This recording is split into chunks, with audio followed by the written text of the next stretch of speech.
In February of 2017, I signed a contract with Left Field.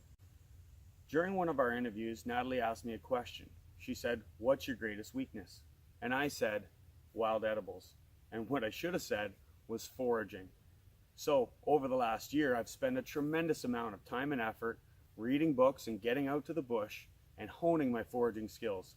I've also taken on the expertise of local foraging expert Peter Blush. I'm going to attach his website to the bottom of the screen and you guys can check him out. He's the real deal. So let's get out there, do some foraging, see what we can find for this video.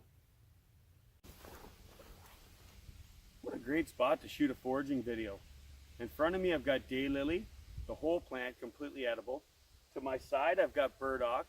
Although bitter, you can eat the young leaves and shoots, and you can even eat the roots. To both sides of me I've got wild raspberries. I've got lamb's breath in the bushes in front of me. You're not going to believe this, but there's plantain on the ground here. And also in the background I've got sumac. You can boil it and make a delicious juice. Can't ask for much more in one location. To follow up with that, I'm about 100 feet away. In front of me I've got a thistle plant, which after you remove the spikes, it's totally edible. I've got wild carrot, whole plant, completely edible. Roots very tough, so it has to be roasted before eaten. I've got chicory. You can cut up the roots and make a delicious tea. And then milkweed pods, totally delicious. The whole plant's edible. All you got to do is pick one off, eat it. These things are fantastic. Wow. Now this is a rare treat. Just off the beaten path here, I found Indian cucumber. Now you can tell it's Indian cucumber because of its 6-leaf pattern on the bottom, 3 leaves on top, followed by some berries. But you can dig this up and the roots taste just like cucumbers.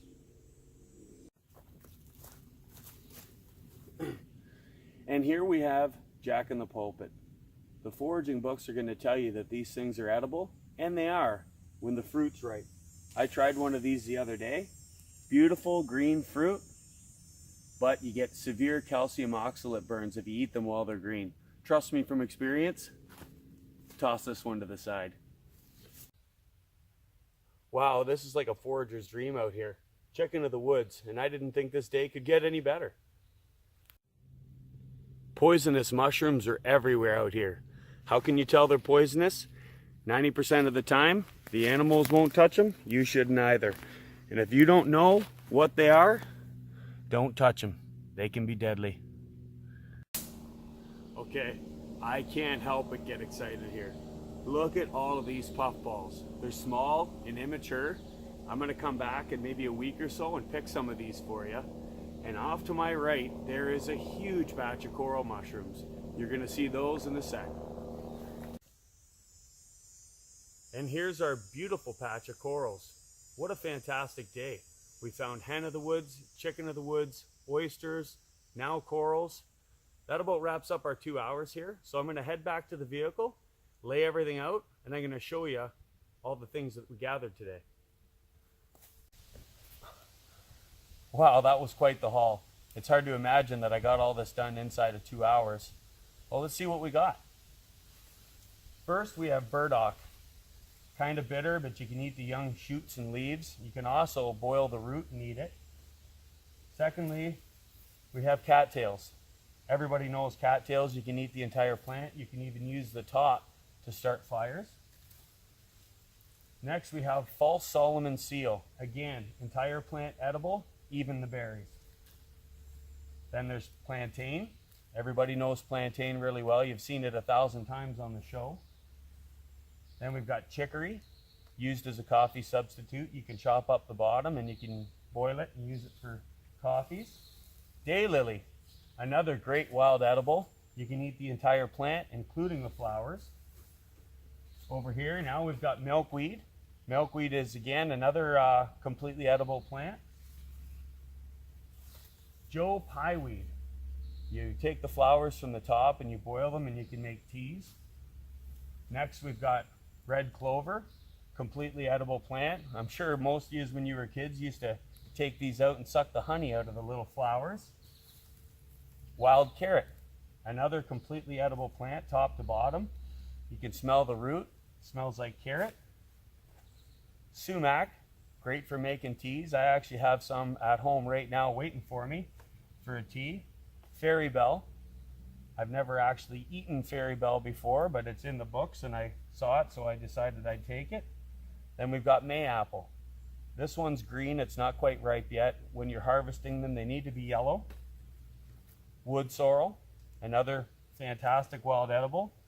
And we've gathered just some berries. I'm not too familiar with berries, but what I have here is blackberries and raspberries. Okay, then we've got pear puffballs. We've got diamond crested puffballs, both fantastic to eat. Finally found chicken of the woods. This thing is fantastic. I ate some last week. And we've got turkey tails. They're used all across the world in treatments for cancer patients to boost their immune system. This is a big one. I've got resinous polypore, another great wild edible. These ones are a little tough, so it takes a bit of work, but you can eat these as well. I've got coral mushrooms, fantastic fried in butter. Ash bullets, and you can tell they're ash bullets because the stem is actually offset to the side. Then we've got your regular bullet, centered right down the middle, and they've got all these little pores in the bottom, and that's how you can tell they're in the bullet family. These things are fantastic. Oyster mushrooms, another fantastic wild edible. I fried these up actually with some leeks the other day, and they were really, really good. And then tenderhoof. I've never eaten these. They're disgusting looking, but they're definitely edible. So that's all. Oh, and can't forget dandelion, the last one. It's hard to imagine that we got all this done inside of 2 hours, but we did, and that's the end of my foraging video.